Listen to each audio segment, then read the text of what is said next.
मुझे महाभारत के धृतराष्ट्र का हस्तिनापुर याद आता है, क्योंकि उन्हें हस्तिनापुर की चिंता नहीं बल्कि दुर्योधन की चिंता लगी रहती थी। जनता चिल्लाती रहती थी कि स्कूल में शिक्षक नहीं है तो कानों पे पट्टी। जनता रोती रहती थी कि बेटी पढ़ नहीं पा रही है तो आंखों पे पट्टी। जब मैं यहाँ इस विधानसभा में खड़ी हूँ तो मेरे मन में एक श्लोक गूंज रहा है, तमसो माँ ज्योतिर्गमय, अर्थात अंधकार से मुझे प्रकाश की ओर ले चलो। यही बिहार रहा है, अंधकार से प्रकाश की ओर, भय से आत्मविश्वास की ओर, अपमान से सम्मान की ओर और जंगल राज से बीडीओ साहब, आप खुद अपने दिल पे हाथ रख के बोलिए कि मैं जो बोल रही हूँ क्या वो झूठ है। आप दिल पे हाथ रख के बोलिए, आप खुद अपने दिल पे हाथ रख के बोलिए। अरे बउआ, 5-6 बजे के बाद गाड़ियों से नहीं जाके छे एना एना कत जेबे कार्यक्रम नहीं हो सके छे। लेकिन अभी बिहार में हम रात भर घूमते, रात के 3 बजे मैं खुद दरभंगा से आई और पटना में अपने घर में पहुंची। सबसे पहले उपाध्यक्ष जी को आभार, आपने मुझे आज बोलने का समय दिया। अलीनगर के देवतुल्य जनता के हमार बहुत बहुत धन्यवाद जे हमरा आशीर्वाद दिलखिन और अपन खूब आशीर्वाद दकर हमरा जिता का इस सदन के हिस्सा बनिलखिन। आदरणीय प्रधानमंत्री जी को बहुत बहुत धन्यवाद, उन्हीं के प्रेरणा से मैंने राजनीति में अपना कदम रखा। हमारे माननीय मुख्यमंत्री जी को, जिन्होंने अपना पूरा जीवन ही बिहार को संवारने में समर्पित किया, उनको बहुत बहुत धन्यवाद। आज इस विधानसभा में खड़े होकर बोलना मेरे लिए बहुत बड़ी बात है।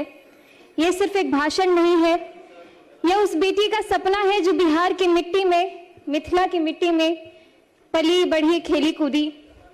मैं जानती हूँ कि इस सदन में मुझसे कई अधिक अनुभवी, कई अधिक वरिष्ठ और कई अधिक परिपक्व नेता विराजमान हैं।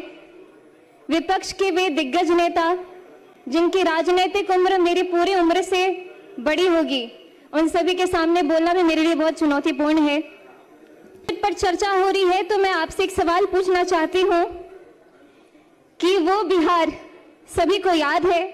जब मैं उस समय को याद करती हूँ तो मुझे महाभारत के धृतराष्ट्र का हस्तिनापुर याद आता है, जो बहुत बड़े वरिष्ठ और बहुत ही अनुभवी नेता रहे, बहुत ही अनुभवी राजा रहे, लेकिन वो अंधे थे। और उससे भी बड़ी बात है कि वो देखना भी नहीं चाहते थे, क्योंकि उन्हें हस्तिनापुर की चिंता नहीं बल्कि दुर्योधन की चिंता लगी रहती थी। जब इस धरती की बेटियां स्कूल जाने से डरती थी, जब सरकारी स्कूल के नाम पर सिर्फ टूटी फूटी दीवारें, जब शिक्षक वेतन के लिए दर बदर भटकते रहते थे, जब दोपहर का खाना नहीं मिलता था तो बच्चे भूखे पेट पढ़ने जाते थे और ज्यादातर तो जाते भी नहीं थे। जनता चिल्लाती रहती थी कि स्कूल में शिक्षक नहीं है तो कानों पे पट्टी। जनता रोती रहती थी कि बेटी पढ़ नहीं पा रही है तो आंखों पे पट्टी। और जनता कहती रहती थी कि बिहार पिछड़ रहा है, तब भी इनका दिल नहीं पसीझा। बिहार में 2005 से पहले ऐसा ही अंधेरा था, स्कूल में ताले, पढ़ाई लिखाई नहीं, बजट आता था लेकिन बच्चों तक पहुंचता नहीं था, रिपोर्ट में विद्यालय थे लेकिन जमीन पर घास उगती रहती थी। और हमारे विपक्ष के माननीय साथी जो आज बड़े गंभीर मुद्रा में यहाँ बैठे हुए हैं, आप सभी इस दौर के साक्षी रहे हैं और ये भी कह सकती हूँ कि आप सहयोगी भी रहे हैं, लेकिन हम उन्हें दोष नहीं देते हैं। हम तो बस इतना कहना चाहते हैं कि जो बीत गई सो बात गई, लेकिन इतिहास गवाह है। भले ही बिहार की भोली भाली जनता वो दौर भूल जाए, लेकिन इतिहास कभी नहीं भूल सकती है, ना ही वो कभी माफ करेगी।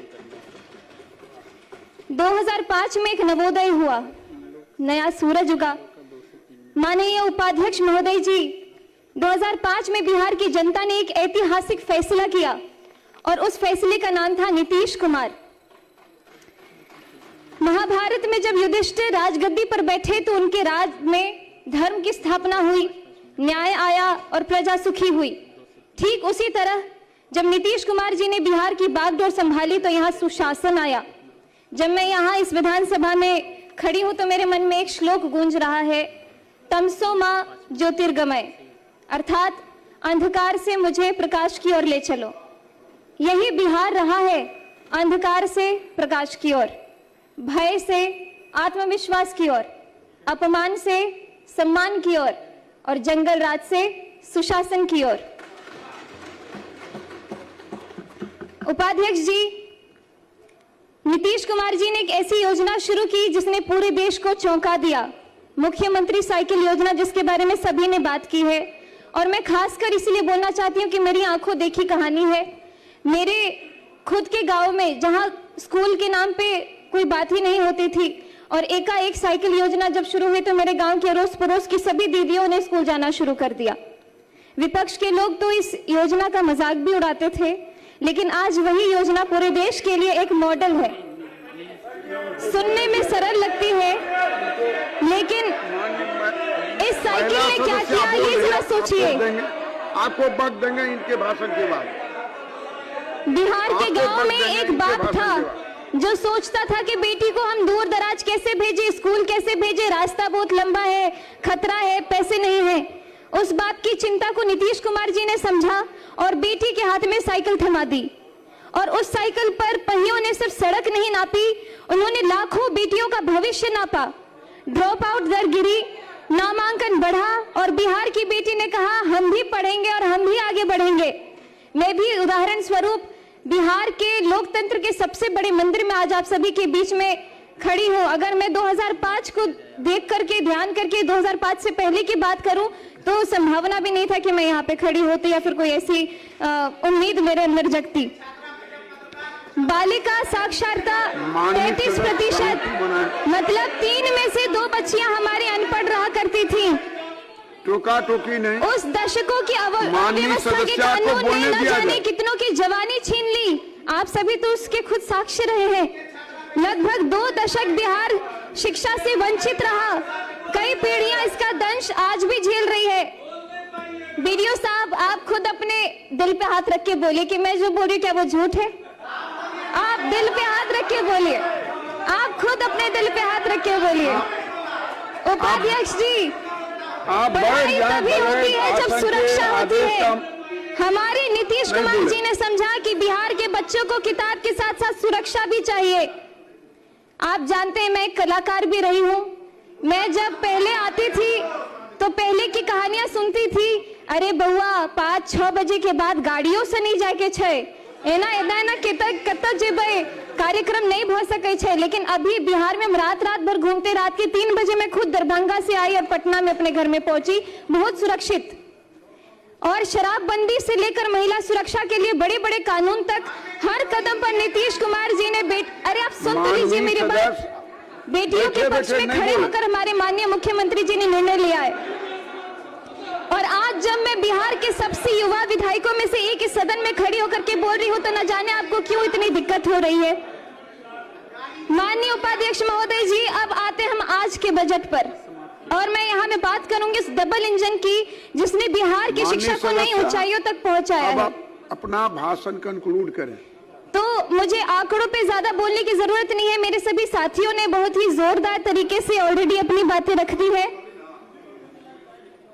लेकिन मैं अपने क्षेत्र की कुछ जो स्कूल है उसके ऊपर ध्यान देना चाहूंगी, क्योंकि हमारे क्षेत्र के जितने भवन बने हैं स्कूल में, अब तो तेजी से इतने सारे स्टूडेंट्स रोल इन कर रहे हैं कि हमारे लिए भवन की भी कमी हो रही है।